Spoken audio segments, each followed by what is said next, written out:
Dimmi quando l'anno, il giorno e l'ora in cui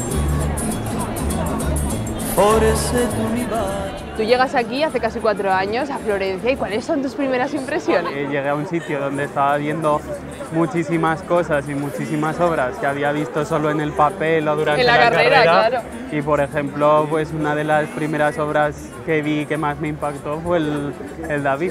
El David, el famoso David de Miguel Ángel. Bueno. ¿Qué tiene este símbolo de Italia? Es una alegoría de la República Florentina, que fue la que le hizo el encargo a Miguel Ángel, y representa la fuerza pero también la astucia de la República. Tiene correcciones anatómicas. Como por ejemplo. La cabeza es mucho más grande que una cabeza de tamaño natural, incluso los brazos, y estirar el brazo derecho es muy largo. Esto es una réplica. La original está en el Museo de la Academia. Esta es una muy buena réplica porque es exacta, la original.